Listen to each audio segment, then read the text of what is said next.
Salut, c'est Trado, je suis content de vous retrouver pour la mise à jour de l'analyse technique de Ibrigenix qui m'a été demandée. Alors voilà où nous en sommes pour Ibrigenix, c'est une valeur qui augmente énormément ces récents jours puisque depuis la bagatelle de 2 semaines, même pas achevée, puisqu'on n'a connu qu'une semaine et un jour, on a déjà pris 73%, et si on regarde depuis les plus bas récents il y a un mois, on a même pris 122%, donc forcément elle est sous le feu des projecteurs et beaucoup de traders commencent à lorgner dans sa direction. Alors on va faire les choses de manière objective comme d'habitude.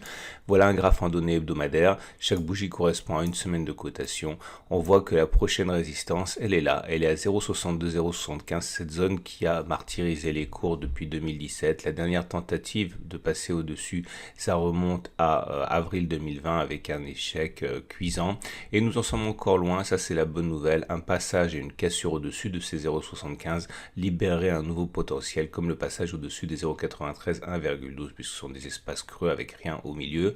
Le support le plus évident en données hebdomadaires, il est là, il est à 0,02, 0,05. Maintenant on regarde ce qui se passe sur les données journalières, une bougie égale à une journée de cotation. On fait le tour des tendances pour commencer. On voit que la moyenne de long terme est haussière puisqu'on est au-dessus de la M200 qui monte. On voit que la moyenne de la tendance de fond, pardon, elle est haussière puisqu'on est au-dessus de la M50. La tendance générale est aussi haussière puisqu'on est au-dessus de la M20. Et la tendance de court terme est également haussière puisqu'on est au-dessus de la M7. Dans ces conditions, il y a plus de chances que l'on n'ait pas fait les plus hauts plutôt qu'on ait fait les plus haut. Alors, le problème dans ce genre de situation, c'est de trouver une façon de rentrer parce que à la base de ce travail de trading, il faut savoir qu'il faut imaginer que l'on aura raison une fois sur deux puisque les cours sont en grande partie aléatoires quand on débute, et il faut donc que on gagne de l'argent en ayant raison une fois sur deux, ce qui signifie que normalement il faut viser des objectifs tels que si vous gagnez plus que si vous avez tort. Il est très dangereux, toujours très dangereux de viser la cassure d'une résistance. On l'a vu avec l'échec cinglant de la dernière fois. Donc l'objectif, il est clairement ici établi à 44%. Après, ça n'empêche pas d'espérer que l'on passe au-dessus, mais dans l'immédiat, on ne peut pas imaginer que cette cassure se fera. Il faut mettre un stop loss. Il faut toujours mettre un stop loss lorsque l'on n'a pas une foi inébranlable dans une action, ce qui signifie qu'il faut avoir un plan d'exfiltration, un plan de sortie. Généralement, les stops, c'est-à-dire la prise de perte sur un trade, se met en dessous d'un support. Ça veut dire clairement ici qu'il faudrait mettre un stop en dessous de ce support journalier des 0,25, 0,31 avec une petite marge de manœuvre.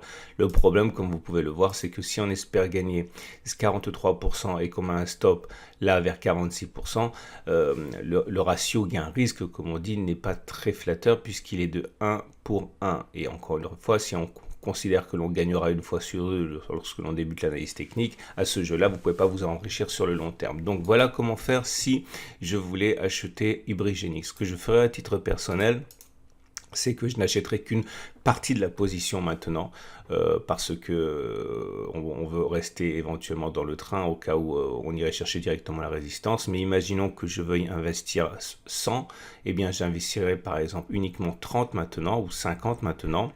Et si on descend et a fortiori si on se rapproche du support journalier, je parierai sur le rebond sur le support, et dans ce cas ça me permettrait d'acheter la partie qui me manque pour avoir un ratio gain-risque qui est beaucoup plus important, puisque si j'achète sur le support journalier, j'ai un objectif à 100%, un stop loss à 30%, je peux même mettre mon stop loss en dessous des 3 supports journaliers, ça me laisserait quand même un ratio gain-risque qui est très intéressant.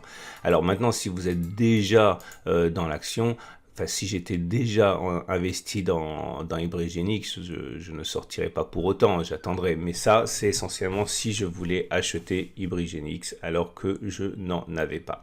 Voilà, j'espère que ce format vous a éclairé.